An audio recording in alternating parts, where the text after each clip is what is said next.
Magandang araw po sa ating lahat. Narito po ang ating weather update.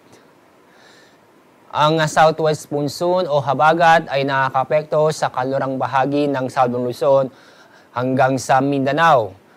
Kaya ngayong araw, itong malaki pong bahagi po ng Luzon, kasama po ang Metro Manila, ay magiging bahagyang maulap hanggang sa maulap ang kalangitan na may kasamang isolated na mga pag-ulan dahil sa thunderstorm.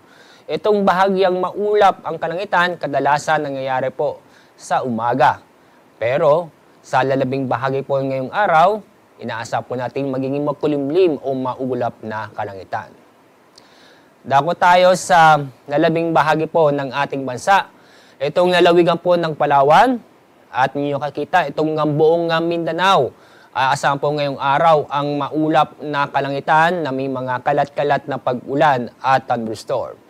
Pero sa Kabisayaan, ito ay asahan po natin na magiging bahagyang maulap hanggang sa maulap ang kalangitan na may kasamang isolated na mga pag-ulan dahil sa thunderstorm.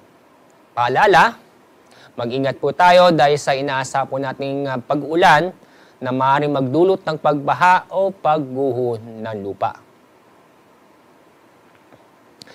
Tulad na sinabi po kanina, itong southwest monsoon ay kasalukuyan na apektuhan ang kanlurang bahagi ng Southern Luzon hanggang sa Mindanao.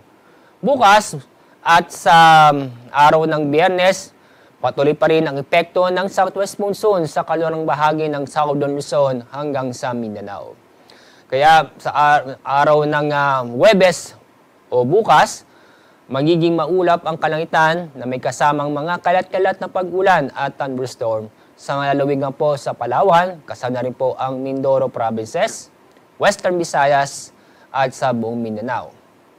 Sa araw ng Biyernes, magpapatuloy po ang maulap na kalangitan na may kasamang kalat-kalat na pag-ulan at thunderstorm sa Palawan, Mindoro Provinces, Western Visayas. Asahan din ang mga kalat-kalat na pag-ulan at thunderstorm sa araw ng Biyernes sa Zamboanga Peninsula. Ganoon din po sa Soc-Sargent at Barm.